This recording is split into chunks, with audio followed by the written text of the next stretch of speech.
Well, hello, free people of the Rocky Mountain region. If you watch the 2023 Colorado property tax videos with Natalie Menton and myself, you're an expert on how property taxes are calculated and how they can be reduced. Well, if you haven't watched any of those videos, don't worry. In this video, Natalie and I will be using the information from these previous videos to give you examples of how Colorado's record high property values and varying mill levy rates affect Colorado's housing market. Well, Natalie, how are you today? Doing very well. Glad to be here. Great. Well, thank you very much for joining me. I look forward to giving some information to people maybe who are looking for a home, maybe people who are recent homeowners, recent people who've moved to Colorado, kind of giving them the full story behind the property taxes. That sounds like a good plan. Perfect. So ultimately, the question we're asking is how are 2023 property taxes affecting the Colorado housing market? Mhm. Of course, over recent years, as you may know, as you probably know, Colorado's housing market has absolutely exploded. In the 2023 valuation, the median house value went up 35 to 40%, 47% in the Denver metro area, and some homeowners in resort towns saw a 60 to 70% increase. Of course, this record high demand, hard to blame people for moving to Colorado. It's a beautiful and wonderful place to live. So many people moving here, just raising our property values so high. And of course, higher property taxes comes with that. One of the key things to remember with this video, or key takeaway really, is that Proposition HH, which will be on the November 2023 ballot, is going to be presented as a solution to these high property taxes. But the reality is that it actually will not lower property taxes. So let's take a look at realtor.com, the median home price from across Colorado. Not too surprising if you've been shopping for a home or a recent home buyer. According to realtor.com, you're talking $870,000 or more in Boulder as that median home price. Colorado Springs is a little bit more reasonable for a lot of people, down to $467,000. And of course, the metro area kind of in between those two values. So properties have just been hard to come by in recent years. Very few properties even available that are lower than $500,000, as unbelievable as that may seem to people who've been here for a long time. So just a quick recap. This is from a slide from Natalie's presentation in part two of our property tax series about how Colorado property taxes are calculated. So kind of looking here, we'll go through an example based on the average property value in Colorado. So according to Zillow.com, a very popular home buying website, of course, the average Colorado home price is $540,000. Absolutely incredible, but it is actually down slightly from the previous year. So in 2022, the legislature set our assessment rate right now. That's what Colorado property owners, homeowners are paying in terms of their property taxes. So the state legislature set our residential rate to 6.765% and also provided a one-time value adjustment to residential properties for tax year 2023 of $15,000. So if we take that average home price of $540,000, subtract out that 15,000, we're around that $525,000 mark. That's what we're going to use for these calculations to give you an example. I think one of the key things is, ask your state legislature if you know who they are, if you run into them across the campaign season in the upcoming year, ask them if you're going to lower that residential assessment rate because it is fully within their power, isn't it, Natalie? Yeah, and a little bit of history here. There was a battle back in 2021 where there was a citizen initiative drive to cap property taxes. The legislature decided to kneecap that citizen initiative and reduce the rate to what they felt would be a suitable amount for the special districts and everybody who's collecting those taxes. So it's notable the legislature has tried to present ideas as like Proposition HH, which they claim will reduce these taxes. And what they presented is a complete failure in their promise to provide that relief that we're counting on. And with that history of when we did have a citizen initiative drive led by Advance Colorado, it was they changed the rules. I mean, it was called that to the level of being despicable type of behavior. So we've been trying to control these property taxes on both the citizen end and the legislative end. But when they put up hurdles like that and play shenanigans, It's just not right. Prop HH is perfect example. We're calling it a hoax, con job, deceitful. The palette language isn't clear, but these are the kind of things that actually do affect housing pricing. It is a factor. What are your taxes? So thought I would mention that little bit of history about whether politicians are really looking out and trying to create affordable housing for people when they are going to play shenanigans with property tax rates. I think that's a great point. I think a lot of people need to realize, especially newer voters, that these politicians have so much opportunity over the years to lower our property taxes and have just completely failed to do so because, of course, they want more of our money. Well, yeah, and we've talked about it in a previous video, the Gallagher Amendment and how that played into it. Well, what it that was, so it was repealed in 2020. Politicians said we've got to do it so that we can stop this rapid increase in what taxes are going to be. Well, at the end of the day, by repealing Gallagher, which the voters did, that 6.765 you have there on the screen would have continued to drop. And on the slide where you've got that formula, that rate, that assessment rate, is the original part of this full formula that ultimately creates what are your property taxes. So we've been tricked. We've been fooled. The voters have been tricked, fooled. And here we end up with, Polis and crew trying to call this or are calling this a crisis, and they were going to provide meaningful relief. And they have absolutely failed on doing that. So that is why we have these videos going to where do you really pay these property taxes? What's the local level? That's a discussion you have with those local elected officials. What the state has handed us as a solution is a joke, and far beyond even to say joke is putting it minor. It's insulting. I mean, to use our Tabor refunds to lower our property taxes. The refund, we've got this beautiful thing for those who are new in Colorado, this beautiful thing called the Taxpayers Bill of Rights. We're supposed to be getting refunds because the government has over-collected taxes. They want to provide property tax relief using part of those refunds. So I'll stop there, but that gives a little history as to whether you trust with people should trust politicians. Definitely. You should not trust the politicians, but they are responsible for the 6.765% residential assessment rate. So let's go ahead and plug that into the equation here. So this is that equation to determine how much you're paying in property taxes. This is, of course, important if you're buying a new home or just recently bought a home. You're really trying to decipher how much you have to pay. So let's go ahead and fill that equation in with that 525,000. That was that average home value according to Zillow minus the $15,000 reduction. And then we'll go ahead and add in that assessment rate that the state legislature set in 2022. So that's going to give us an assessed value here of the $36,588. Of course, this is just an example. Don't take this literally that this is what you're paying. This is, of course, just a very general idea of how property taxes here in Colorado work and what somebody might be paying. So looking at the bottom half of the equation, let's go ahead and take a look at what the mill levies are. So mill levies are set by your local government to determine how much money they're going to take for these local districts, whether it's your school district, sanitation district, or just the city itself. So these are just some examples. If you do a search on the internet for your county, for Denver, Boulder, Jefferson County, Centennial, Colorado Springs, just some of the ones I looked up, kind of giving you an idea. The county assessors will have these formulas that kind of show you how they're calculating property taxes to explain to the citizens in the community. And these were the examples they used. So, of course, these mill levy rates vary widely across any of these jurisdictions. So don't take it literal, of course. This is just an example that the county assessors use. So we're going to use them here in this video. So looking at Denver, 79.5 mils, or this decimal, which will be the part of the calculation, as we'll see. Boulder a little bit higher at 92 mils, Jefferson County, 90 mils, Centennial 96, and Colorado Springs example they have from the county assessor's website. It's a very low number of 54.45 mils, which is awesome.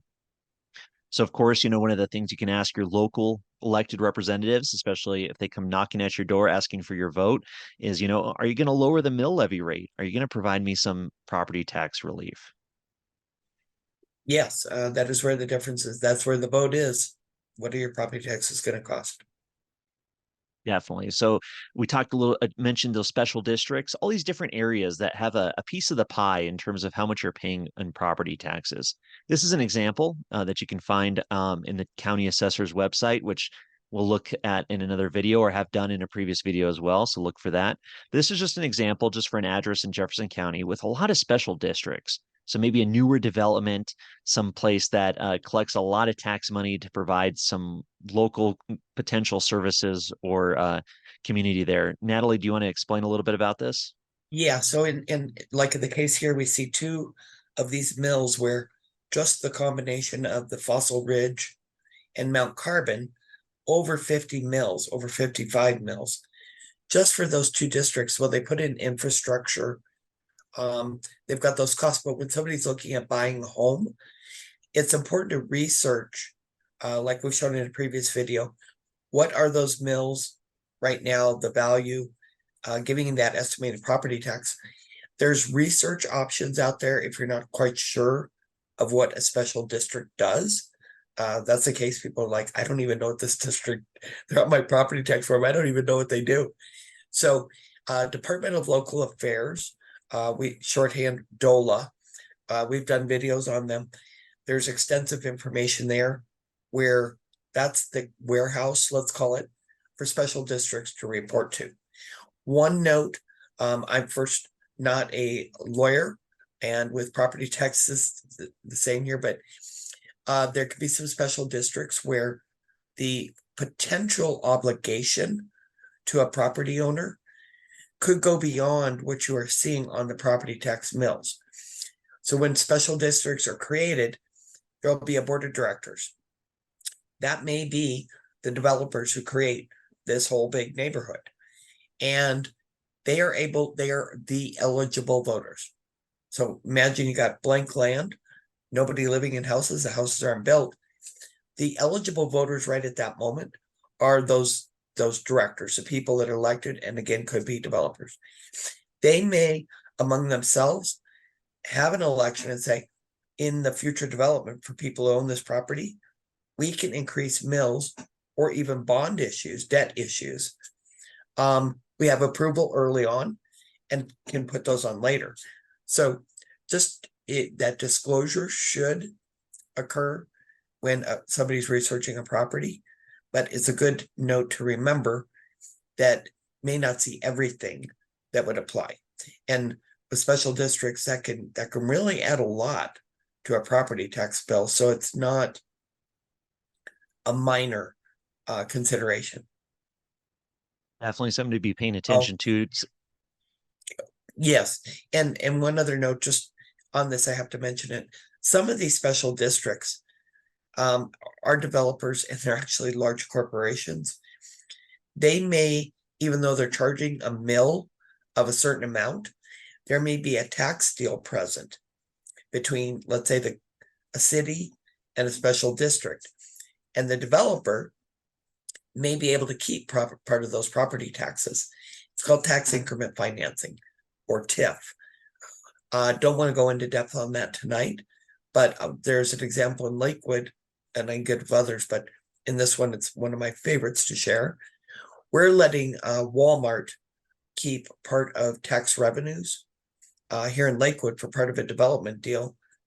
And ultimately, what that means for a property owner is, in a way, you're paying double taxes, because if the developer is keeping part of the property taxes to be reimbursed for their expenses, you, the shopper, the consumer, you're still shouldering that burden. And in cases where local government is backfilled, like schools, you're ultimately being double taxed. So that's a big picture kind of a thing, but it really does play into taxes. We've got this huge strike from Prop 123, which passed last year. Part of our money, our TABOR refunds, as I expressed earlier, would be going to subsidized government housing. In that case, there's no guarantee that they're paying even into the property tax system. So you may, again, burden more for the service demands in an area because you're paying property taxes, but the big, let's say 4-story building down the street may not be paying any property taxes. So getting down in the weeds a little bit, but these are all the things that affect property taxes, therefore affect home prices, cost of living, overhead, all of it. Yes, yes, and it's important to be aware of these special districts and these local areas in your community, and it's really the first step to being able to do something about it is just figuring out who you're paying all this money to. So check out that video we've done on that.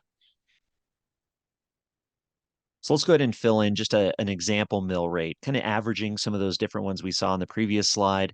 We see this 0.09 decimal come up quite a bit on some of these different county websites. So let's just put that equation together here. The 540,000, that normal or that average home price from Zillow, the assessment rate, and then by that example mill rate, you're talking around nearly $3,300 in property taxes owed. Pretty general, of course, idea there, not a very specific to any specific address, but just kind of a general idea of what these property taxes end up costing Colorado homeowners. Yeah, So if we and look at, can you go back to that slide for just, I mean, again, $3,300, and for somebody making 50, 60, so that's a big chunk of income for somebody. Anyway, I'll let you go on, but and unless we come up with some really corrective action, which is not Prop HH, that'll just continue to drive up. So sorry to make you no, jump backwards there, but I wanted to just point it no, out. the point definitely should be reiterated. This is if people on fixed incomes, maybe people who've been in these homes for decades, and maybe they, have a retirement that's not quite as high as some of these newer people who are just moving to the community now, where $3,300 means, maybe they don't have enough money for groceries or these other skyrocketing costs. As we've seen, everything's going up: gas, groceries, medical bills. I mean, it's all through the roof. And now here there's this extra burden placed on homeowners, on people who maybe just want to live their life, without necessarily requiring any of these services that these property taxes are paying for. Mhm. So using some of this math, getting us kind of an estimated average property tax bill using those median home prices from realtor.com, as well as kind of just a very generic idea of these average home prices and average mill rates across the state. So just to give you some ballpark ideas, property taxes in Colorado Springs could be as low as $1,700, possibly even lower. Of course, some areas of Colorado Springs, I'm sure, are going to be higher, depending on what kind of special districts that your home is located in. Boulder, somewhere around that $5,400 mark. Of course, some variation there as well, depending exactly where that home is located within the city. But just to give you an idea of that variation between the different communities across Colorado in the combination of high home values and higher mill rates. So, ultimately, we're here to ask this question, answer this question. How are 2023 property taxes affecting the Colorado housing market? Well, it's something to consider wherever you're moving in Colorado. For example, homeowners in Boulder could see property tax bills around $450 a month. I mean, that could be a lot of money for some people. In Colorado Springs, it might only be around $143 a month. Of course, that's averaged out. You don't necessarily pay your property taxes every month, but it's something to consider, this additional cost on top of your mortgage and everything else that you got to pay. So, really key takeaways here. Remember to vote no on Proposition HH. Tell your elected representatives to lower your mill levy and that assessment rate at the state level. So in future videos, we're going to talk about, what you need to know before you buy your new home, kind of a checklist for property taxes and kind of an idea of how much your obligations are going to be depending on what's going on in that local community. Yeah, it's very good information for somebody who's trying to figure out what kind of a contract they're going to get into for well over a decade when you go to buy a property, and what are those expenses that you need to count on right from the get-go, and so you avoid surprises.